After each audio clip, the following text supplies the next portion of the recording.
Hi అండి, నమస్కారం. Welcome back to Lalitha Valluri kitchen. నేను ఇక్కడ ఒక రెసిపీ చూపిస్తున్నానండి. అది చాలా క్విక్గా, చాలా ఈజీగా అయిపోతుంది. దాన్ని బీరకాయ నువ్వుపప్పు కూర అంటారు. దీంట్లో నేను ఇక్కడ నువ్వులు యూస్ చేస్తున్నానండి. బీరకాయ అండ్ నువ్వుల కాంబినేషన్తో ఒక రెసిపీ ఇది మా అమ్మగారు ప్రిపేర్ చేస్తున్నారు. దాన్ని నేను ఇక్కడ మీకు చూపిస్తున్నాను. నేను కూడా మా ఇంట్లో ఇలాగే ప్రిపేర్ చేసుకుంటాను. ఈ రెసిపీ అయితే మనకి చపాతీ, రైస్ దేంట్లోకైనా బాగుంటుందండి. చాలా క్విక్గా, చాలా ఈజీగా కూడా అయిపోతుంది. మీరు కూడా ఒకసారి ట్రై చేయండి, చాలా టేస్టీగా ఉంటుంది. దానికి ఇప్పుడు మనం ఒక 50 గ్రాములు అయితే ఇలా నువ్వులు అయితే వేయించుకోవాలి. లో ఫ్లేమ్లో పెట్టుకుని దాన్ని పక్కన పెట్టుకుని చల్లారనిచ్చాలండి. చల్లారే లోపల మనం ఇక్కడ బాండీ పెట్టుకుని దాంట్లో 3-4 టేబుల్ స్పూన్లు అయితే ఆయిల్ పడుతుందండి. ఆయిల్ వేసుకున్న తర్వాత దాంట్లో కొద్దిగా జీలకర్ర అండ్ ఇక్కడ కొద్దిగా దంచి పెట్టుకున్న గార్లిక్ వేసుకోవాలి, అదే వెల్లుల్లి. నెక్స్ట్ ఇక్కడ దాంట్లోనే ఎండుమిరపకాయలు అయితే వేసుకోవాలండి. ఒక 2-3 ఎండుమిరపకాయలు అయితే పడుతుంది. ఇలా తుంచుకుని వేసుకోండి.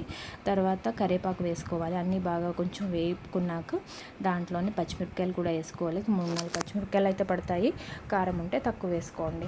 తర్వాత దాంట్లోనే ఒక పెద్ద ఆనియన్ 2 తీసుకోవాలండి. 2 తీసుకుని చక్కగా కట్ చేసుకోవాలి. చిన్న చిన్న ముక్కలుగా కట్ చేసుకుని అవి కూడా దీంట్లోనే ఆయిల్లోనే బాగా ఎర్రగా వేగే వరకు ఉంచుకోవాలి.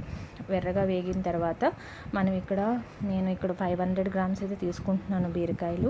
చూడండి, 500 గ్రామ్స్ ఇలా కొంచెం తొక్క తీసేసుకొని మనం చిన్న ముక్కలుగా కట్ చేసుకోవాలండి. చిన్న ముక్కలు కట్ చేసుకుని దాన్ని కూడా ఇలా ఆయిల్లో వేపుకోవాలి. ఒక 10 మినిట్స్ అయితే వేగాలి. ఇవి మూత పెట్టుకుని అలా లో ఫ్లేమ్లో వేపుకోండి.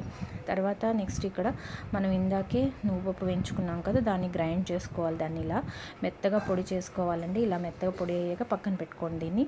నెక్స్ట్ ఇక్కడ మూత తీసి చూసుకుందాము. బీరకాయ అయితే మగ్గిపోయింది.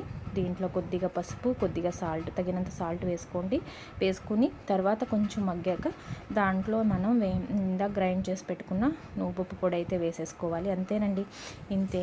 కాసేపు ఉంచుకున్నామంటే లో ఫ్లేమ్లో అయిపోతుంది. మనకి ఇలా రెడీ అయిపోతుంది.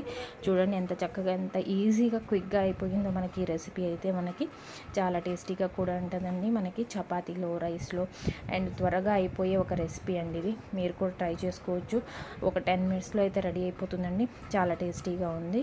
అండ్ అని అనుకుంటున్నానండి. ఈ వీడియో నచ్చితే కనుక ఒక లైక్ అండ్ సబ్స్క్రైబ్ చేయండి. Thank you.